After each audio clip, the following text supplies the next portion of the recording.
Good evening, I'm Hugh Downs. And I'm Barbara Walters, and this is 2020. From ABC News, around the world and into your home, the stories that touch your life. With Hugh Downs and Barbara Walters. This is 2020. It's a Pearl Harbor anniversary story you probably won't see anywhere else. The intriguing possibility that in launching a sneak attack, Japan did to us what we might well have done to them. Tonight you'll hear the details of a secret plan approved at the highest levels of the U.S. government. With the approach of the 50th anniversary of Pearl Harbor, America has been getting a refresher course on the attack. We're reminded that in the fall of 1941, relations between the U.S. and Japan had steadily deteriorated. But untold is that the United States itself was plotting a secret effort against the Japanese. And now, as Stone Phillips shows us, the old story has a new chapter. It was Sunday afternoon in New York, and many Americans were cozied up to the radio, listening to an exciting football game. Up to the 25, and now he's hit and hit hard about the 27-yard line.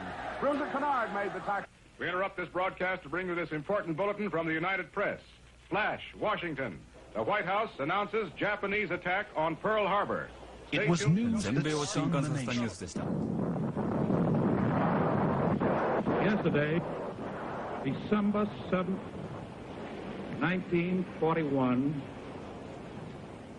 a date which will live in infamy. Now, when most Americans think of Pearl Harbor, they remember how badly the U.S. was blindsided by Japan's naked and unprovoked aggression. How we were literally caught dead in the water, virtual sitting ducks. But what most Americans don't know, and what President Roosevelt never disclosed, is that America had its own secret plan to bomb Japan first. This plan, signed and approved by FDR himself on July 23, 1941, nearly 5 months before Pearl Harbor.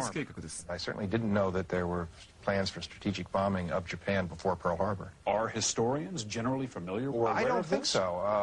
I've looked in some of the standard histories of this period, and I have not found any reference to this at all. So I think this is new. This eye-opening document was actually declassified around 1970, but incredibly, it remained buried here at the National Archives in Washington, D.C. for decades. The plans are laid out in black and white, the planes that were to be used, their targets, and it proves that the official story of America's entry into World War II was by no means the whole story, and that from someone who was there. No one knew about the bombing plans. That was secret. All the supplies were secret. I mean, what we were sending was not a matter of public knowledge. Our story begins with a romantic chapter out of military lore, well known to the American public. It is the story of the Flying Tigers and their famous Sharp II 340s, also known as the American Volunteer Group, or AVG. They were a small group of daring U.S. flyers, led by this fighter ace named Claire Chennault. They were known as mercenaries, hired by China before Pearl Harbor to help fight off the brutal Japanese invaders. Look, Captain Jim, looky, wham, wham! Termites. Flying Tiger, Charlie Mott. The Japanese were the bad guys, no question about it. And your mission was to take them on? Yes, yes. Their primary objective was to protect China's only lifeline, this winding supply route known as the Burma Road. Certainly, order of priority was, one, seize control of the air over China. Keep China in the war. Skip Adair's job was to find the volunteer pilots. When you were recruiting men for the American Volunteer Group that summer, 1941, what was the strategic goal of the operation? Well, to kill as many damn Japanese as we could. That's simple. But in reality, the pilots Adair recruited were not mercenaries at all. While they flew under the Chinese flag, their operation was planned and paid for by the U.S. government. The U.S. government knew about this, helped develop this plan. And not only knew about it, but they were 100% behind it. Where do you think the $50 million came from? The United States. It was secret. nobody was supposed to talk about it. We did a damn good job of keeping it secret. And the need 秘 for 密裏に secrecy 事を運 wasn't ん just だの for は military 軍事的理由以外に reasons. も Sending 中 not 国 just に兵員を送り込むことが equipment, but アメリカの soldiers 中 to 立 China 政策に would have 反 been す a るという violation 事情 of があったから neutrality です laws. Flying 元 Tiger フライング had タイガーのエド・レクター氏の実 against 会で the す U.S. law to fight for under another flag for another country. But what most さらに Americans will 驚 be くべきこと startled は to hear, アメリカ and 政 what is 府 the が第 subject of 二 this 陣のパイロッ report, トを募 is 集し that the て United これより States もはる long かに大 before 胆な Pearl 作戦を Harbor 計画していた had ことです secret plans for a second American volunteer group with a much more daring mission. Flying 元フラ Tiger イング Dick タイガー Ross のデック・ロッシ氏の説明で There す was a second group, which would be a bomber group, and the third group would be another fighter group. So it was all in the works. Yes, At least that was what you were being told. Yes. We knew that there's going to be a bomber group formed. In fact, Chenault told me that I would probably get the bomber group. A secret 真 bomber 珠湾 group 攻撃に flying 先立 against って日 Japan 本に先 before 制攻 Pearl 撃をか Harbor けるという作戦は sounds inconceivable. 口頭無形のように思われますがフライングタイガーのリーダークレア・シノート氏はすでに日本攻撃計画を提出していましたその計画書の中でシノート氏は優れた武器と精鋭を集めて作戦を決行すれば日本の戦争遂行能力を麻痺させることが可能であると述べています焼夷弾による空襲で火と紙でできた日本の家屋をあっという間に敗因することができると述べているのですシノート氏のこの言葉をホワイトハウスは支持したのでしょうか私たちはこの謎に迫りました何しろ半世紀も前のことでこれを確認することは不可能だと思ったのですがルーズベルト政権の要人はまだ存命でこの疑問に答えてくれましたこの人物はロカリーン・カリー氏でルーズベルト大統領の補佐官を務め大統領特使として中国に派遣されたこともありますカリー氏はまたシノート氏の計画を最も強力に支持した人でした今年89歳になるカリー氏は今南米に住んでいますでした今年89歳になるカリー氏は今南米に住んでいますそのカリー氏が真珠湾攻撃に先立つ劇的な日々について説明してくれましたwanted to bomb Japan, didn't he? Yes, very much so. You were an enthusiastic supporter of Chenault's plan. Oh, yes. And I helped in every way I could, yes. To push the plan through, to see that it was executed. The whole project, yes. This was こ the れが secret plan as JB355 と presented to 呼ばれる President ルーズベルト Roosevelt, 大統領に提 called 出された秘密計画です JB355. JB は今日の統合参謀本部にあたるジョイントボードの頭文字を取ったものです中国政府の航空機調達というタイトルが付けられ戦略的目的として日本の工場を破壊して武器弾薬及び経済構造を維持するために欠かせない物資の生産を妨害することを掲げています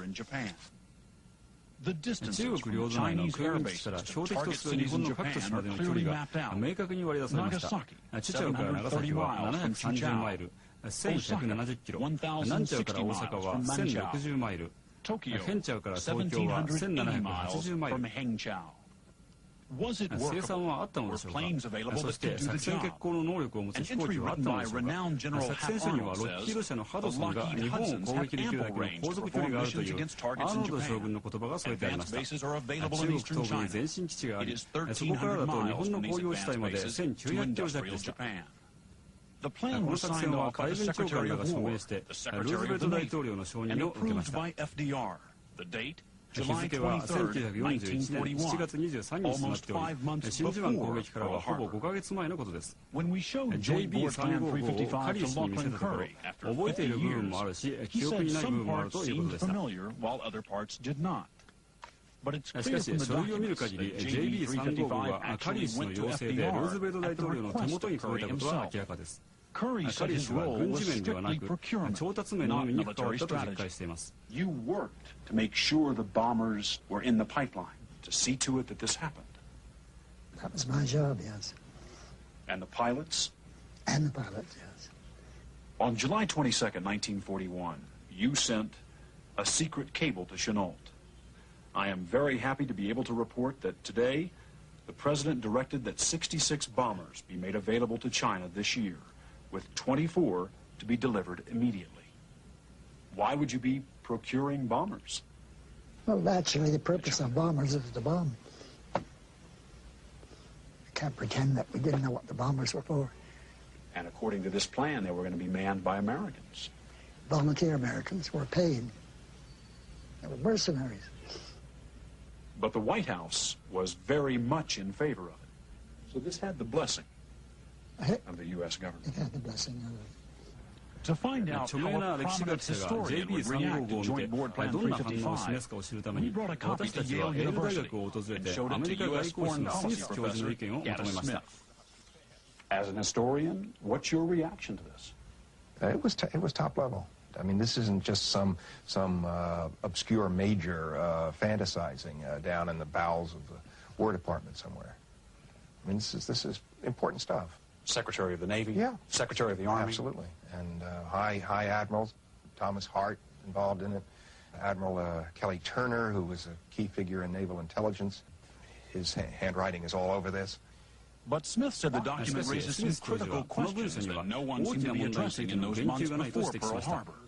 Like, how are Lockheed Hudson bombers, the only ones available for the China operation, would have done against the Japanese Zero, a state-of-the-art fighter plane? They would have just decimated, I think, the Lockheeds, because the Lockheeds would have gone beyond the range of their own fighter patrols. Now, what do you do when they get shot down over Japan? That would have been an interesting question. They weren't mercenaries. This is an American operation. In the end, for the Americans, it was a case of too little, too late. There were constant delays, and by the time the bomber group was on its way, the Japanese fleet was already heading for Pearl Harbor. History JB355 は歴史の流れの中に消えてしまいました。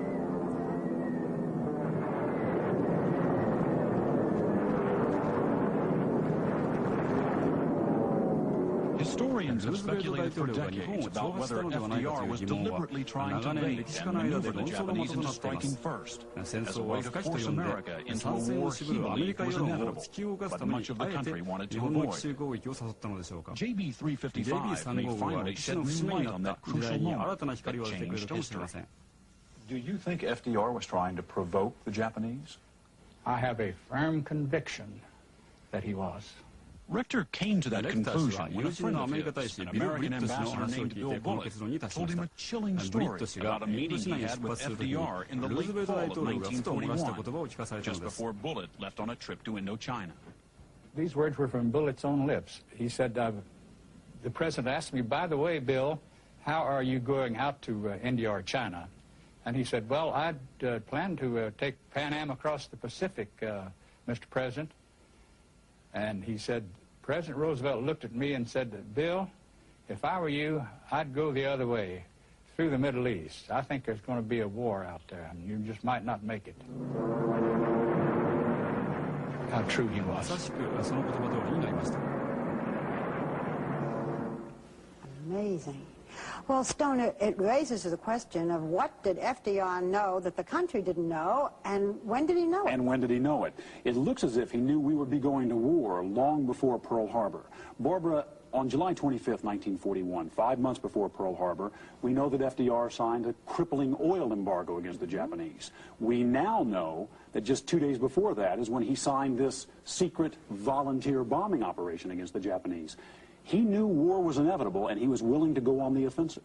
Well, does this mean that the Japanese then bombed us at Pearl Harbor, you know, getting us before we got them? And they knew about this? Well, they clearly knew about the American Volunteer Group, at least the first phase of it. There were Japanese surveillance flights that had spotted the pilots in China. There were Japanese radio broadcasts that talked about it. Did they know about the bombing operation? We don't know. But Pearl Harbor was probably not a tit for tat for this operation, because that operation had been in the planning for months as well. And here it is 50 years later, and we are still learning new things about that event. Thank you, Stone.